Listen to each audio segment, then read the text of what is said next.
હવસખોરની ક્રૂરતા સામે 10 વર્ષની માસૂમની ચીસો દબાઈ ગઈ. ઝાડીઓમાંથી લોહીલુહાણ ઢસડાતી ઘરે પહોંચી માતાને બૂમો પાડી. ગુપ્તાંગના ઓપરેશન સમયે ડોક્ટરના પણ હાથ ધ્રુજ્યા. ભરૂચ જિલ્લાના ઝઘડિયા જીઆઈડીસીમાં 10 વર્ષીય બાળકી સાથે અપહરણ ત્યારબાદ દુષ્કર્મની ઘટના સામે આવી છે, જેમાં બાળકીના બાજુમાં જ રહેતા 36 વર્ષીય નરાધમ દ્વારા ઘટનાને અંજામ આપવામાં આવ્યો છે. હાલમાં આ મામલે ભરૂચ પોલીસે ઘટનાની ગંભીરતા લઈને ગણતરીના કલાકોમાં આરોપીની ધરપકડ કરી હતી. તેની સામે અપહરણ અને પોક્સો તેમજ અલગ અલગ કલમો હેઠળ ગુનો નોંધીને તેની જેલના સળિયા પાછળ પણ ધકેલવાની તજવીજ હાથ ધરી છે.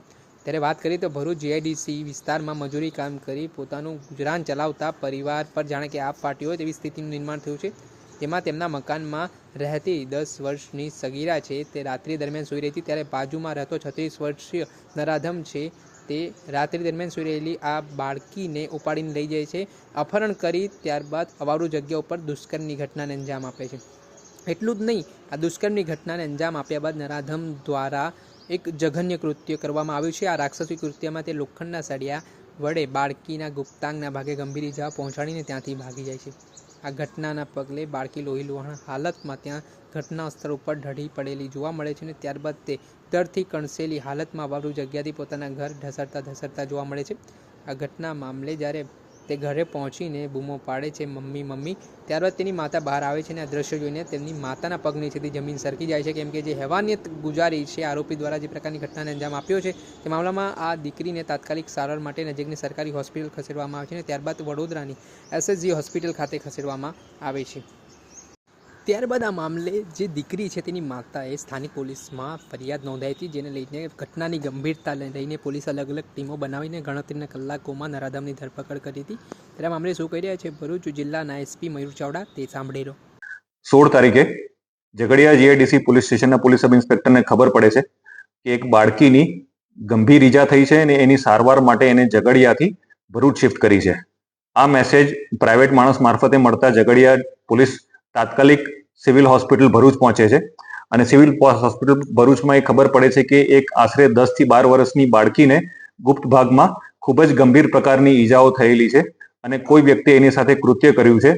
તો એ ખબર પડતા તાત્કાલિક પોલીસની ટીમ ડોક્ટરો સાથે કોઓર્ડિનેટ કરી અને એને સારવાર આપી અને એને જીવને જોખમ ના થાય એ પ્રમાણેની વ્યવસ્થામાં જૂટી ગઈ. પેરેલલી આ જેવું કૃત્ય ખબર પડી ત્યારે પ્રાઇમા ફેસી ખબર પડી કે આ એક રેપનો કેસ છે અને કોઈએ આ બાળકી સાથે આવું ખરાબ કૃત્ય કર્યું છે. તાત્કાલિક એલસીબી, એસઓજી, ડીવાયએસપીની team Jhagadia GIDC police station પહોંચી અને આ કોણે કર્યું છે અને કેવા સંજોગોમાં આ કૃત્ય થયું છે એની તપાસ હાથ ધરી. આશરે 12 કે 13 કલાક કન્ટિન્યુઅસ લોકોની પૂછપરછ કરતા, જ્યાં બનાવ બન્યો છે ત્યાં વિઝિટ કરતા અને આજુબાજુના ઘણા લોકોને ડિટેન કરતા ખબર પડી કે એક વ્યક્તિ જેનું નામ છે વિજય પાસવાન, આ વિજય પાસવાને આ બાળકી ઉપર રેપ કર્યો છે અને એના ગુપ્ત ભાગમાં અમુક મેટેલિક પાર્ટ ઇન્સર્ટ કર્યો છે, જે ખૂબ જ ખરાબ કૃત્ય થયું છે. આ ખબર પડતા વિજય પાસવાનને એરેસ્ટ કરી અને આગળની લીગલ પ્રક્રિયા તપાસ ટીમ દ્વારા કરવામાં આવી રહી છે. આ કૃત્ય ખૂબ જ ખરાબ થયું છે. સરકાર આ બાબતે ગંભીરતા રાખવી અને પેરેલલી બેસ્ટ સારવાર મળી રહે એના માટે ડોક્ટર્સની ટીમ અપોઇન્ટ કરી છે અને બાળકીને પ્રથમ એક ઓપરેશન ભરૂચમાં થયા બાદ એને એસએસજી હોસ્પિટલ બરોડા રિફર કરી છે, જ્યાં પોલીસની ટીમ અને ડોક્ટર્સની ટીમ એને બેસ્ટ મેડિકલ સર્વિસીસ મળી રહે એ પ્રમાણેની વ્યવસ્થા કરી રહ્યા છે. પેરેલલી જ્યારે આ વ્યક્તિએ આવું કૃત્ય કર્યું છે તો આરોપીની ધરપકડ કરી. ધરપકડ કર્યા પછી એની પૂછપરછ કરતા ખબર પડી કે વિજય પાસવાને માત્ર અત્યારે આ બાળકી સાથે આવું કર્યું નથી, અગાઉ આશરે એકાદ મહિના પહેલા પણ આ બાળકી સાથે આ જ વ્યક્તિએ આવું કૃત્ય કર્યું છે અને એનો રેપ કર્યો હતો. આ ખબર પડતા તાત્કાલિક અમે લોકોએ તપાસ ટીમ, એફએસએલ અને ડોગને બધાને સ્થળ ઉપર બોલાવી અને પુરાવા મેળવવાની પ્રક્રિયા ચાલુ કરી છે. પેરેલલી બાળકીની સારવાર સારી રીતે રહે, એના મધર ફાધરને વિક્ટિમ કમ્પેન્સેશન હેઠળ મળવાપાત્ર તમામ કમ્પેન્સેશન મળી રહે એ પણ અમે લોકો ખાતરી કરીએ છીએ અને તપાસને સારી રીતે પૂરી કરવા માટે અને સમય મર્યાદામાં પૂરી કરવા માટે એક તપાસ ટીમની રચના કરવામાં આવી છે, જેમાં ડીવાયએસપી અંકલેશ્વર તપાસ ટીમના હેડ છે, ઝઘડિયા પીઆઈ ઇન્વેસ્ટિગેટિંગ ઓફિસર છે, એલસીબી ને એસઓજીની ટીમ એને ફોરેન્સિક્સ અને સાયન્ટિફિક એવિડન્સ ભેગા કરી અને એના વિરુદ્ધ સમય મર્યાદામાં ચાર્જશીટ કરશે. અને જ્યારે આવા ગંભીર પ્રકારના કેસો દાખલ થાય છે ત્યારે સરકારનો જે અભિગમ છે કે એને તાત્કાલિક બાળકીને ન્યાય મળી રહે અને મા બાપને ન્યાય મળી રહે એના માટે સ્પેશિયલ પીપીની પણ દરખાસ્ત પોલીસ દ્વારા કરવામાં આવશે અને ટૂંક સમયની અંદર જેણે આ કૃત્ય કર્યું છે એ વિજય પાસવાનને કડકમાં કડક સજા થાય એ પ્રકારેની કાર્યવાહી ભરૂચ પોલીસ કરશે. સર, સમગ્ર પ્રકરણમાં કેવા પ્રકારની ઈજા થઈ છે અને કઈ કલમનો ઉમેરો થશે પાછળ?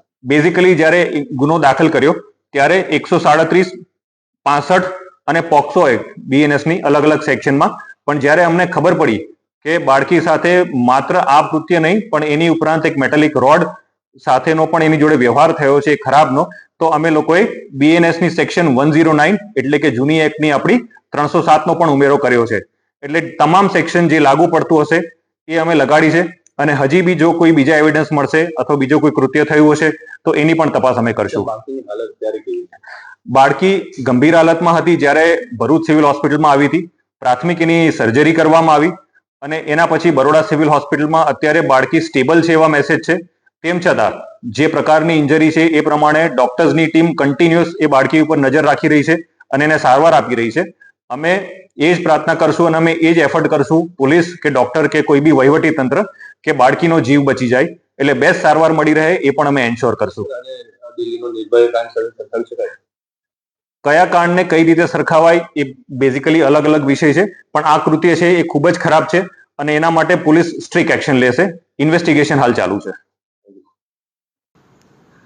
હતા ભરૂચ જિલ્લાના એસપી મયુર ચાવડા. તેમના દ્વારા જણાવવામાં આવ્યું છે કે બાળકી સાથે જે જઘન્ય કૃત્યની ઘટના સામે આવી ત્યારબાદ ભરૂચ પોલીસે ટેકનિકલ એનાલિસિસ અને હ્યુમન ઇન્ટેલિજન્સના આધારે ગણતરીના કલાકોમાં આરોપીની ધરપકડ કરી હતી અને તેની સામે પોક્સો, અપહરણ તેમજ અલગ અલગ કલમો હેઠળ ગુનો નોંધીને તેને જેલને સળિયા પાછળ ધકેલવાની પણ કાર્યવાહી હાથ ધરી છે. દર્શક મિત્રો, એન કવરેજ ન્યૂઝને આપ લાઇક કરી લો, સબસ્ક્રાઇબ કરી લો અને શેર કરવાનું ભૂલતા નહીં.